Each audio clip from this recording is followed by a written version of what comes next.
Good morning, students. You're welcome to online classes, and I'm Raman Chaudhary from Bharat Study Circle, and I'm present here with online classes with subject Social Science. Let's start second chapter of History. This is Nationalism in India. India में nationalism कैसे फैला, उसके बारे में इस chapter में पढ़ेंगे। तो आज़ादी की पहली लड़ाई जो शुरू हुई थी 1857 से शुरू हुई थी और ये कंप्लीट 1947 तक के चली थी। इस स्पीच में इंडिया में कौन कौन से मूवमेंट्स आए उसके बारे में इस चैप्टर में हम लोग पढ़ेंगे।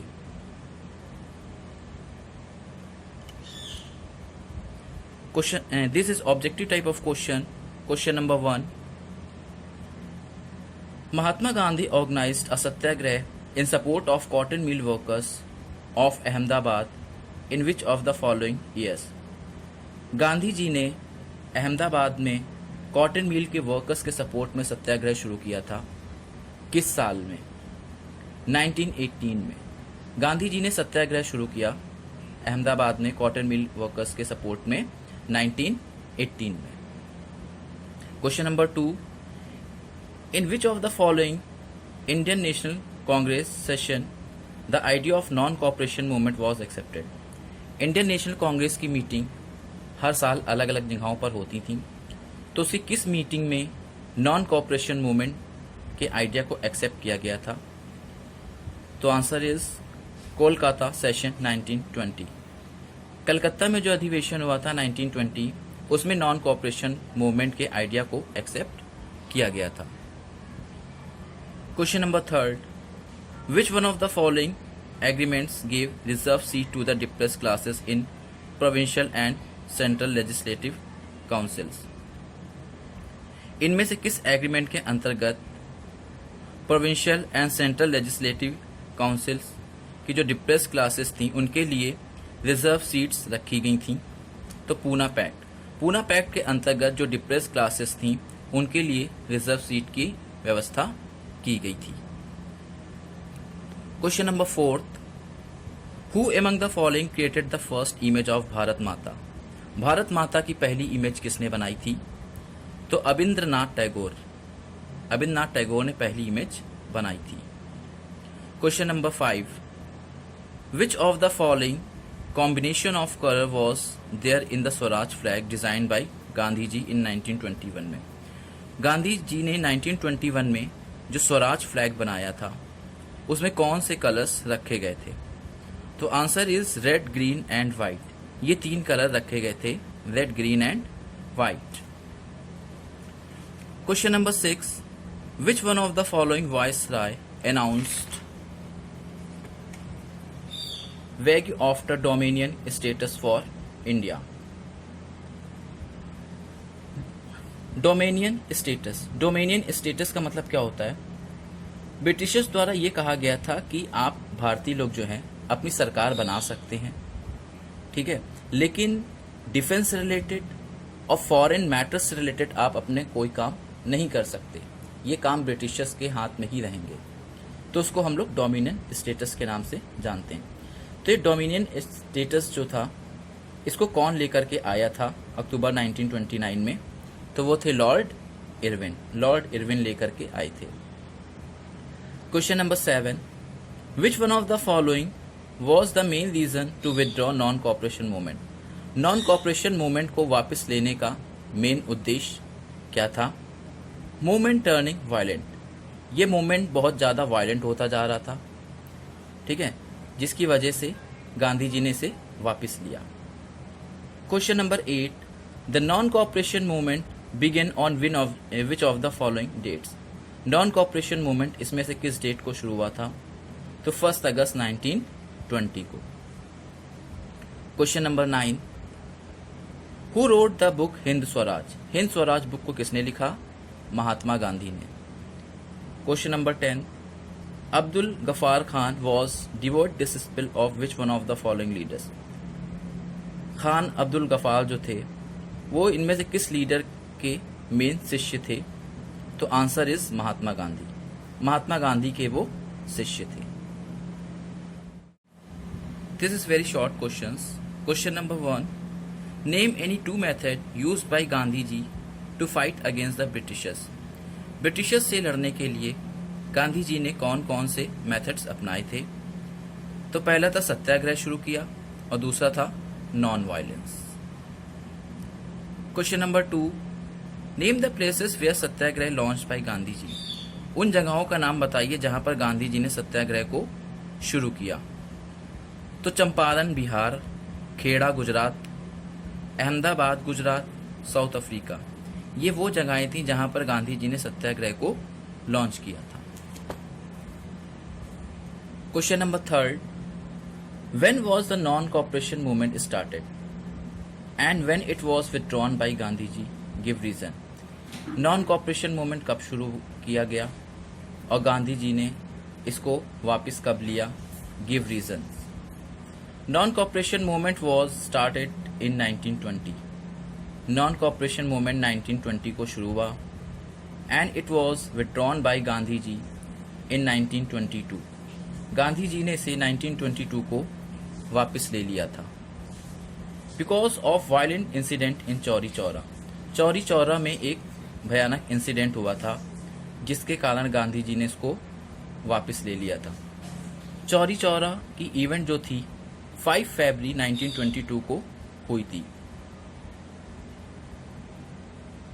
तो ये जो मूवमेंट शुरू हुआ था इसमें कुछ लोग बहुत ज़्यादा वायलेंट हो गए थे, जिसकी वजह से गोरखपुर के चौरी चौरा नामक स्थान पर एक पुलिस चौकी थी जहां पर लोगों ने आग लगा दी और कई सारे पुलिसमैन मारे भी गए। इसी इवेंट्स को चौरी चौरा के नाम से जानते थे। तो चौरी चौरा की जो इंसिडेंट थी बहुत ही वायलेंट होती जा रही थी, जिसकी वजह से गांधी जी को यह मूवमेंट लेना पड़ा। Question number 4, who founded Swaraj party and when. Swaraj party को किसने बनाया और कब बनाया? तो answer is Chittaranjan Das and Motilal Nehru founded Swaraj party in 1923। Chittaranjan Das ने और मोतीलाल नेहरू ने मिलकर 1923 में इस पार्टी को बनाया था। Question number 5, who was Abdul Gaffar Khan. Abdul Gaffar Khan कौन थे? He was devout disciple of Mahatma Gandhi. वो महात्मा गांधी के सच्चे शिष्य थे। Who led the civil disobedience movement in Peshawar. इन्होंने पेशावर में जो सिविल डिसओबीडियंस मूवमेंट शुरू हुआ था उसमें लीड किया था और उसमें अपना रोल अदा किया था।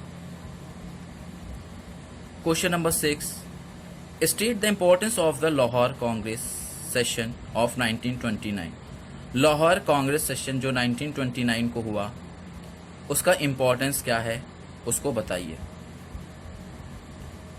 Answer, it was session in which the demand of पूर्ण स्वराज और full independence for India was made.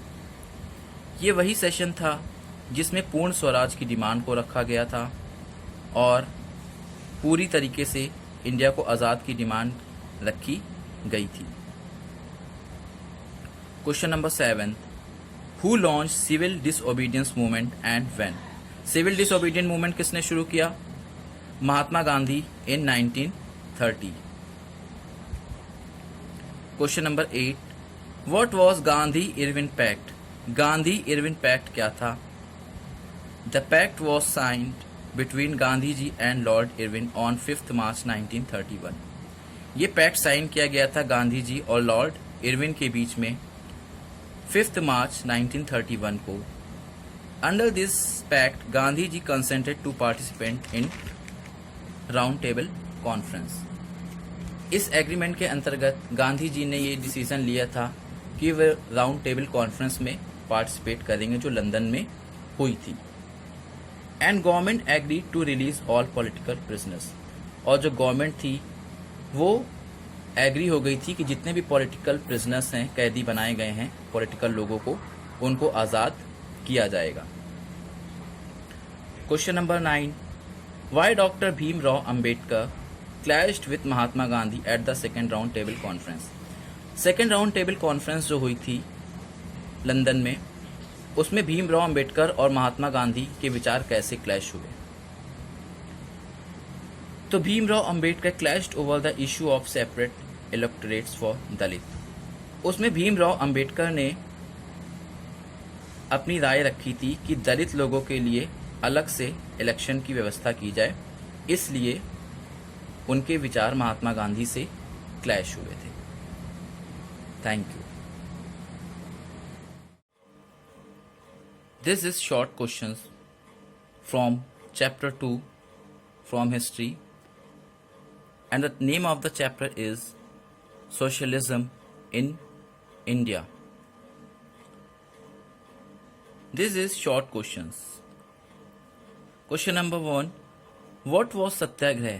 सत्याग्रह क्या था? Name the places where satyagrah was launched by Gandhi ji. उन जगहों का नाम बताइए जहां पर गांधी जी ने सत्याग्रह को शुरू किया था। Satyagraha was a non-violent method of mass agitation against the oppressors. सत्याग्रह जो था एक वो नॉन वायलेंट मेथड था, यानी अहिंसा का मेथड था, जिसे लोग झुंड में करते थे अगेंस्ट ऑपरेशंस, अत्याचार के खिलाफ। यानी कि सत्याग्रह एक नॉन वायलेंट मेथड था जो मास एगिटेशन में होता था, यानी कि लोग झुंड में करते थे अत्याचार के खिलाफ। The idea of satyagraha emphasized the power of truth and the need to search for truth. सत्याग्रह का जो आइडिया था वो सत्य की शक्ति पर जोर देता था और सत्य की खोज की आवश्यकता पर जोर देता था। यानी कि इस आइडिया से या सत्याग्रह के आइडिया से हमें सत्य की शक्ति का पता चलता था और सत्य की शक्ति की खोज पे हम लोग इम्पोर्टेंस देते थे। This movement was launched in Champaran 1916, Kheda 1917। ये मूवमेंट दो जगहों पर लॉन्च हुआ इंडिया में, चंपारण बिहार में 1916, खेड़ा गुजरात में 1917। Question number 2, what was the impact of the first world war on India? First world war का इंडिया पर क्या इम्पैक्ट पड़ा या फर्स्ट वर्ल्ड वॉर का भारत पर क्या असर पड़ा? वर्ल्ड वॉर फर्स्ट जो हुआ था वो 1914 से लेकर के 1918 के बीच में हुआ था। The answer is the war created a new economic and political situation. इस वॉर से कुछ इकोनॉमिक और पॉलिटिकल सिचुएशन क्रिएट हुई थी। पहली थी, it lead to a huge increase in defence expenditures. इससे जो डिफेंस पे खर्चे थे वो बहुत ज़्यादा बढ़ गए थे, यानी कि आर्मी मैन पर डिफेंस पे एक्सपेंडिचर्स था वो बहुत बढ़ गया था। Point 2, through the war years prices increase doubling between 1913 and 1918। इस युद्ध के कारण वस्तुओं के प्राइस जो थे 1913 से लेकर 1918 के बीच में जस्ट डबल हो गए थे। Third point, villages were called upon two supply soldiers. गांव वालों को भी बुलाया गया था सोल्जर्स में, सिपाही में भर्ती के लिए। Question number 3, what was Rowlatt act? Rowlatt act क्या था? How did Indians show their disapproval towards this act? भारतीय लोगों ने इस एक्ट के खिलाफ अपनी नामंजूरी क्यों दी, यानी लोगों ने इसको क्यों नहीं एक्सेप्ट किया? The answer is the Rowlatt act was an oppressive act introduced by British government 1919। Rowlatt act एक अत्याचारी एक्ट था। ऑपरेसिव मतलब होता है अत्याचारी एक्ट था, जिसे ब्रिटिश गवर्नमेंट ने 1919 में लॉन्च किया था। It gave the government enormous power to repress political activities. तो इस एक्ट ने जो ब्रिटिश गवर्नमेंट थी उसको बहुत से पावर दे दिए थे कि वो कोई भी पॉलिटिकल एक्टिविटीज होगी तो उसको वो कुचल दे या उसको वो समाप्त करे। And allowed detention of political prisoners without trial for 2 years। और कोई भी पॉलिटिकल प्रिजनर्स को वो 2 साल के लिए जेल में डाल सकती है। यानी कि इस एक्ट ने गवर्नमेंट को एक शक्ति दे दी थी कि वो पॉलिटिकल एक्टिविटीज को कुचल दे और कोई भी पॉलिटिकल प्रिजनर्स को वो 2 साल के लिए जेल में डाल सकती है। दूसरा पॉइंट, इंडियन डिसअप्रूवल, भारतीय लोगों ने इसे क्यों अप्रूव नहीं किया, क्यों उसके प्रति अपनी नामंजूरी दी। Rallies were organised in वॉरियस cities, बहुत सी सिटीज में रैलीज निकाली गई इसके खिलाफ में। पॉइंट 2, पीसफुल प्रोटेस्ट मीटिंग वर ऑर्गेनाइज्ड एट जलियांवाला बाग अमृतसर, जलियांवाला बाग अमृतसर पंजाब में जो है वहां पर शांतिपूर्ण तरीके से मीटिंग भी ऑर्गेनाइज की गई।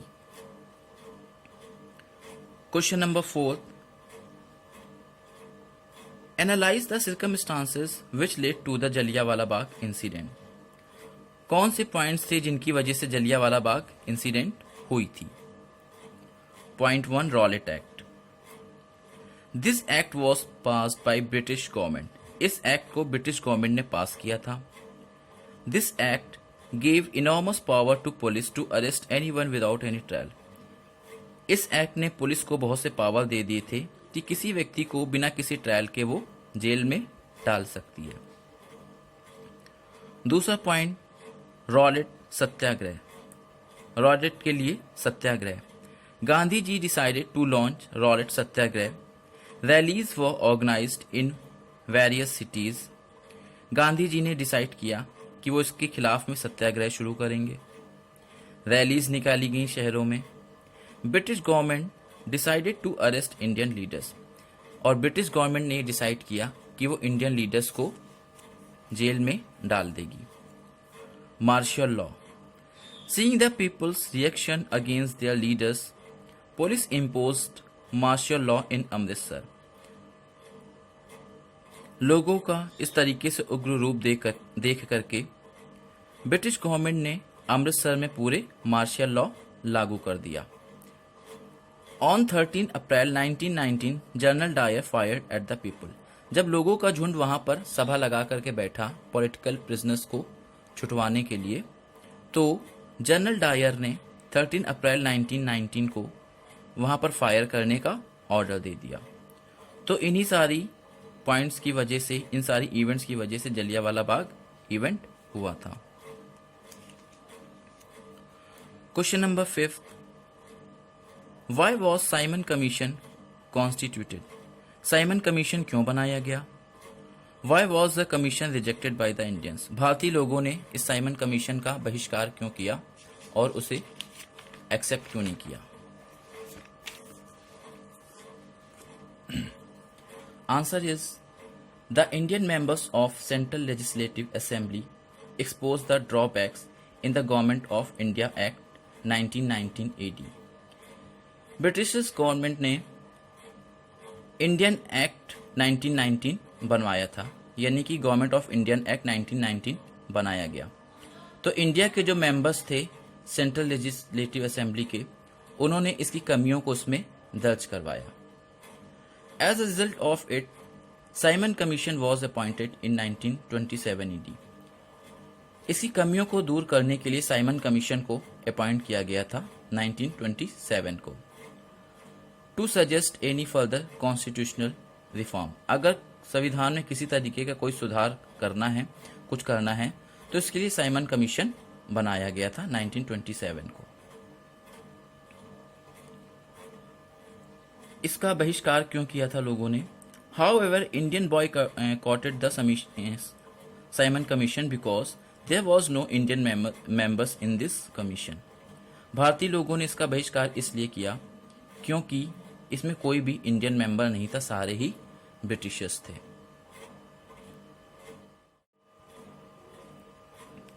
This is long question from chapter 2 from history. Question number 1. What were the circumstances which led to the खिलाफत and non-cooperation movement? कौन सी ऐसी स्थितियां थीं जिसने खिलाफत और नॉन कॉपरेशन मूवमेंट के लिए योगदान दिया, या कौन से ऐसे कारण थे जिसकी वजह से खिलाफत और नॉन कॉपरेशन मूवमेंट हुआ। Answer is, Gandhi ji return to India from South Africa in 1915, Gandhi ji South Africa से इंडिया लौटे थे 1915 में। There he fought against the racist regime with his new method of mass agitation. वहां पर उन्होंने जातिवाद के खिलाफ लड़ाई लड़ी थी साउथ अफ्रीका में, जहां पर उन्होंने देखा था कि लोग किस तरीके से झुंड में होकर के इस लड़ाई के खिलाफ लड़े थे। दिस इज नोन एज सत्याग्रह। इसी को सत्याग्रह के नाम से जाना जाता था। इन इंडिया ही लॉन्च सत्याग्रह। वहां की टेक्निक को देख करके ही उन्होंने भारत में भी सत्याग्रह लॉन्च किया। It gave base to non cooperation movement. इसी से नॉन कॉपरेशन मूवमेंट को भी थोड़ा सा बेस मिल गया। The Rowlatt act. The act was passed by the imperial legislative assembly. इस एक्ट को इंपीरियल लेजिस्लेटिव असेंबली ने लॉन्च किया था। In this act the police got the power to arrest anyone without any trial. इस act के अंतर्गत police किसी भी व्यक्ति को बिना किसी ट्रायल के अरेस्ट कर सकती थी। जलियांवाला बाग मास्कर। जलियांवाला बाग की घटना। People were agitating against the Rowlatt Act. लोग जो थे रॉलेट एक्ट के खिलाफ लड़ रहे थे। People had gathered to protest against the new act in Jallianwala Bagh. लोग जो थे इस एक्ट के खिलाफ, रॉलेट एक्ट के खिलाफ जलियांवाला बाग में इकट्ठा हुए थे। General Dyer entered the park and ordered fire killing many people। General Dyer बाग में घुस गया और उसने लोगों को मारने का आदेश दिया। That's why Mahatma Gandhi started non-cooperation movement against the British government। इसीलिए महात्मा गांधी ने नॉन कॉपरेशन मूवमेंट शुरू किया था ब्रिटिश गवर्नमेंट के खिलाफ में। Question number 2, apprise the role of doctor Bhimrao Ambedkar in uplifting the Dalit. Dalit लोगों को या गरीब लोगों को ऊंचा उठाने के लिए डॉक्टर अंबेडकर का क्या रोल रहा इंडियन हिस्ट्री में, वो बताना है। Answer is due to his efforts Dalits began organizing themselves, demanding reserve seat in educational institution। उनके ही इफर्ट्स से दलित लोग अपनी संस्थाएं बनाने लगे और शिक्षण संस्थानों में, एजुकेशनल इंस्टीट्यूशन में उनको रिजर्व सीट मिलने लगी भीमराव अंबेडकर के कारण ही। Point 2, in 1930 Ambedkar entered national politics. 1930 में अंबेडकर पॉलिटिक्स में भी उतरे। इन द सेम ईयर ही organise depressed class association to make them more strong. इसी साल उन्होंने एक डिप्रेस्ड क्लास के लिए एसोसिएशन भी बनाया, एक संस्था भी बनाई जो कि उनको और भी ज्यादा शक्ति देती थी और उन दलित लोगों को और मजबूत बनाने के लिए। यानी 1930 में अंबेडकर ने नेशनल पॉलिटिक्स में पार्टिसिपेट किया और उसी साल उन्होंने एक डिप्रेस क्लास का एसोसिएशन बनाया जो उनको और भी मजबूत बनाता था। Third point, he was nominated as the delegate of oppressed class for the second round table conference. Second round table जो कॉन्फ्रेंस हुई थी उसमें उन्हें दलितों के लिए चुना गया था, दलितों की ओर से वो गए थे। In this round table conference, he clashed with Mahatma Gandhi by demanding separate electorates for Dalit। इस सभा में वो महात्मा गांधी के साथ उनके विचार क्लैश हुए और उन्होंने दलितों के लिए अलग से इलेक्शन की व्यवस्था की डिमांड भी रखी। Fourth point, to give them political power he sign Poona pact. Dalit लोगों को पूरा राजनीतिक शक्ति देने के लिए उन्होंने पूना पैक्ट पे भी साइन किया। The Poona pact give the depressed class reserve seat. इस पूना पैक्ट के अंतर्गत ही जो दलित लोगों थे उनको रिजर्व सीटें मिली या उनको रिजर्वेशन आरक्षण मिला। Thank you.